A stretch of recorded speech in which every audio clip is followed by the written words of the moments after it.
आज है 20 जून और अपने आंगनवाड़ी केंद्र पर आज होना है सोशल ऑडिट, सामाजिक अंकेक्षण, जो कि साल में 2 बार होता है, 20 दिसंबर और 20 जून। आज है 20 जून। कभी किसी कारणवश सरकार द्वारा समय को आगे पीछे भी किया जाता है, तो इसमें हर 6 महीने पर आंगनवाड़ी केंद्र का क्रियाकलापों का अवलोकन किया जाता है कि यहाँ पर जो बच्चे आते हैं उनका शिक्षा दीक्षा क्या है, बच्चों की सर सफाई क्या है, यहाँ पे शौचालय पेयजल की व्यवस्था है कि नहीं है, टीकाकरण हो रहा है कि नहीं हो रहा है, THR सरकार के द्वारा निर्धारित समय पर वितरण हो रहा है कि नहीं हो रहा है।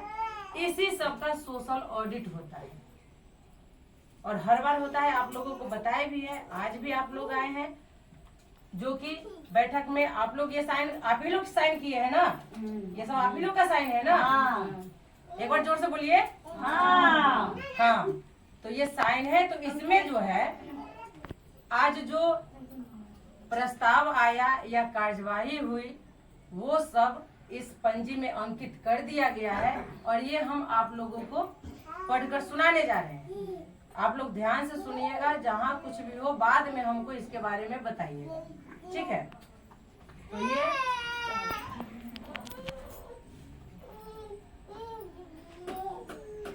आज दिनांक 20/6/2025 को निदेशक ICDS बिहार के पत्रांक 3986 दिनांक 13/6/2025 के आलोक में आंगनवाड़ी केंद्र चकजैनब केंद्र संख्या 20 वार्ड नंबर 7 पंचायत चक सिकंदर कल्याणपुर पर सामाजिक अंकेक्षण कार्यक्रम बैठक का आयोजन किया गया।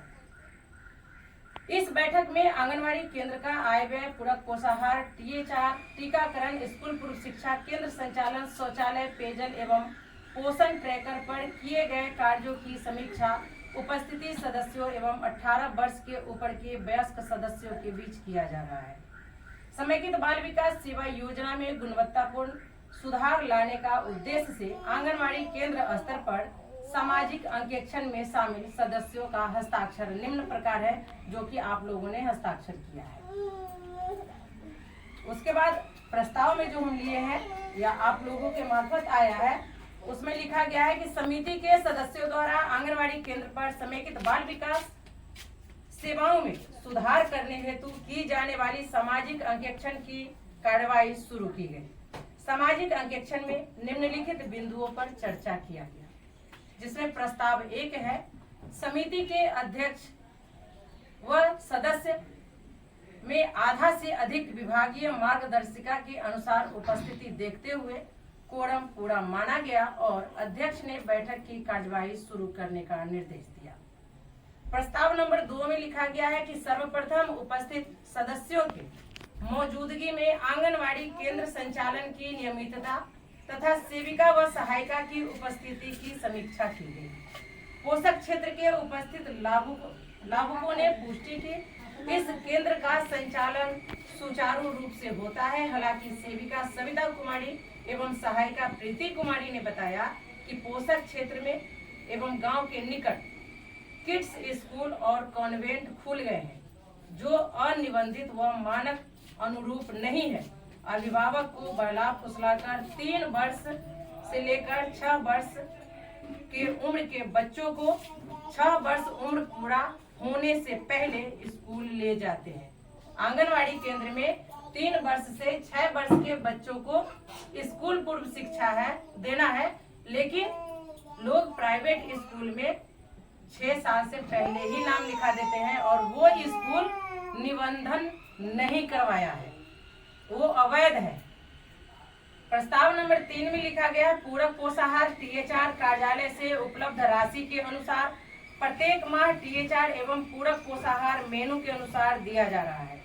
बैठक में अंकेक्षण समिति के सदस्यों द्वारा बताया गया कि सेविका द्वारा विभागीय नियमानुसार वितरण किया जाता है।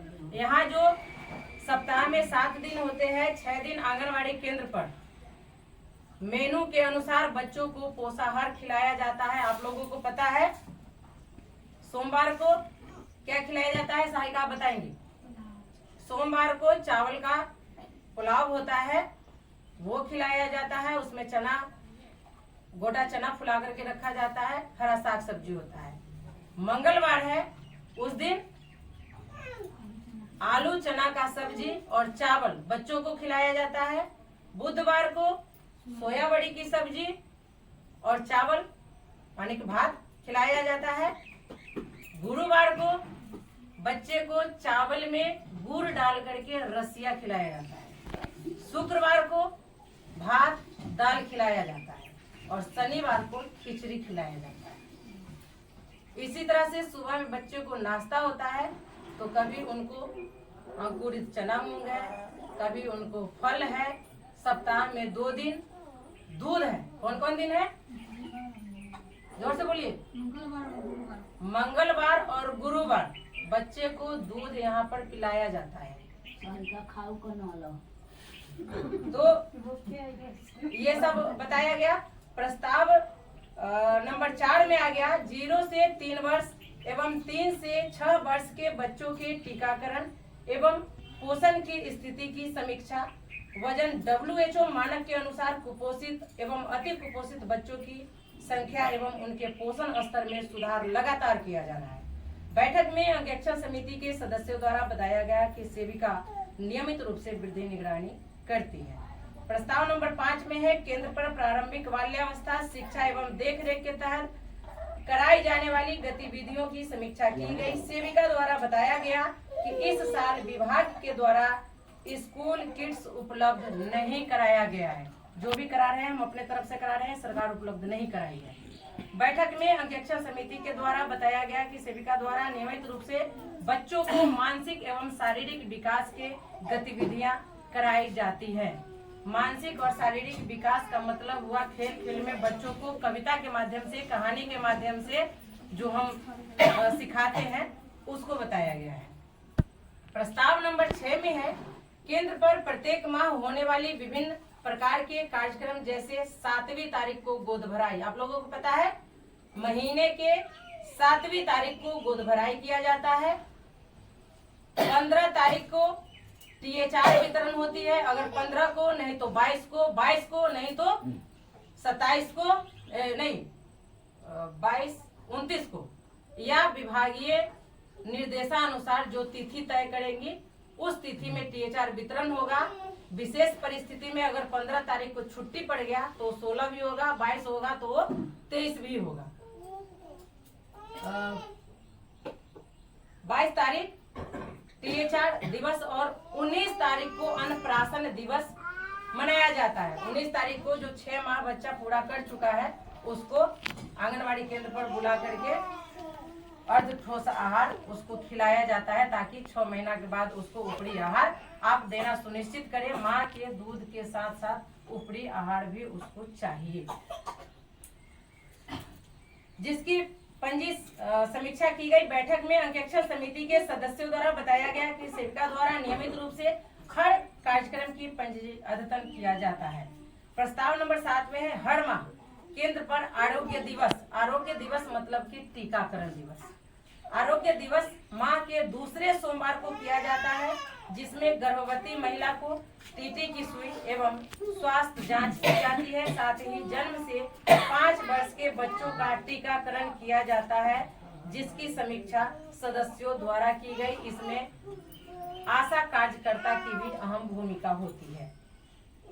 बैठक में अंगरक्षण समिति द्वारा बताया गया कि सेविका, सहायिका और आशा कार्यकर्ता द्वारा नियमित रूप से आरोग्य दिवस का आयोजन कराकर लाभार्थियों को लाभान्वित कराया जाता है। प्रस्ताव नंबर 8 में है सेविका द्वारा आंगनवाड़ी केंद्र पर किए गए सभी कार्यों की एंट्री मोबाइल के माध्यम से पोषण ट्रैकर पर करना है, जैसा लाभार्थी एवं नाम जोड़ना, जोड़े गए लाभार्थी का आधार सत्यापन करना, प्रत्येक माह बच्चों का वजन का एंट्री लेना, लाभार्थियों का गृह भ्रमण का एंट्री एवं आंगनवाड़ी केंद्र खोलने संबंधित एंट्री की भी समीक्षा की गई। बैठक में अंगरक्षण समिति के सदस्यों द्वारा बताया गया कि सेविका द्वारा नियमित रूप से आंगनवाड़ी केंद्र की साफ सफाई, स्वच्छ पेयजल, शौचालय, बच्चों के खेलने की जगह की सुविधा उपलब्ध है। पॉइंट नंबर 9 जो हम बोलने जा रहे हैं, इस पर आप लोग विशेष ध्यान देंगे और हमारा भी, सरकार का भी फोकस इसी पे है कि अब जो THR के रूप में कच्चा राशन लाभार्थी को मिलता है, उसमें जब तक लाभार्थी का eKYC प्लस FRS नहीं होगा तब तक उनको लाभ नहीं दिया जाएगा। इसको लेकर सरकार हम लोगों पर लगातार प्रेशर बनाई हुई है और हम लोग इस काम को चाहते हैं कि जितना जल्द हो करे, लेकिन किसी का मोबाइल जो है आधार से लिंक नहीं है, अगर लिंक भी है तो वो नंबर बहुत दिनों से बंद है, या तो वो सिम नहीं है, सिम है तो वो बंद है, इसके कारण FRS और eKYC नहीं हो रहा है। उस बिंदु को यहाँ पे दर्शाया गया है कि FRS एवं eKYC की समीक्षा। इस बिंदु की समीक्षा के दौरान पाया गया कि लगभग 60% FRS और eKYC आंगनवाड़ी सेविका सविता कुमारी के द्वारा किया गया है। शेष के विषय में आंगनवाड़ी सेविका सविता कुमारी के द्वारा तकनीकी कठिनाइयां बताई गई। उन्होंने बताया कि FRS और eKYC से वंचित लाभुकों के आधार में लिंक मोबाइल नंबर का सिम उपलब्ध नहीं है या लंबे समय तक रिचार्ज नहीं रहने के कारण अस्थायी रूप से बंद कर दिया गया है। नया मोबाइल नंबर जोड़ने का अनुरोध के बाद भी लाभुक व्यक्तिगत कारणों से आधार अपडेट नहीं करा पा रहे हैं। नया अपडेट होने के बाद ही 100% FRS और eKYC संभव हो पाएगा। अंकेक्षण समिति के बैठक में उपस्थित लाभुकों से आधार में नया मोबाइल नंबर अपडेट करवाने का अनुरोध किया गया ताकि सरकार द्वारा सुविधा उन्हें मिल सके। प्रस्ताव नंबर 10 में है, इस वित्तीय वर्ष में 3 से 6 वर्ष के बच्चों का पोशाक राशि इस वित्तीय वर्ष में 3 वर्ष से 6 वर्ष के बच्चों का पोशाक सरकार के गाइडलाइन के अनुसार जीविका दीदी के द्वारा नामांकित बच्चे को 2-2 सेट उपलब्ध कराया जाएगा। अब आंगनवाड़ी केंद्र पर लाभार्थियों को पोशाक की राशि नहीं मिलेगी। पहले DBT के माध्यम से सरकार दिया और अब जीविका दीदी 2 सेट कपड़ा ला करके देगी, जैसे पूर्व में हम लोग देते थे। कार्रवाई बैठक में उपस्थित अध्यक्ष, सदस्यों एवं वयस्कों के बीच सभी कार्यों की समीक्षा की गई एवं सदस्यों द्वारा केंद्र पर सेविका सहायिका द्वारा किए गए कार्यों की सराहना की गई। आंगनवाड़ी केंद्र पर दी जाने वाली सुविधाओं में कमी होने पर क्षेत्र की LS तथा आंगनवाड़ी सेविका से विचार विमर्श कर स्थानीय स्तर पर सुधार एवं कमियों को दूर करने का प्रयास सेविका को नियमित रूप से करना चाहिए एवं आंगनवाड़ी केंद्र पर सभी सेवाओं के स्तर में सुधार लाना चाहिए। धन्यवाद ज्ञापन के साथ सर्वसम्मति से सामाजिक अंकेक्षण की बैठक समाप्त की जाती है।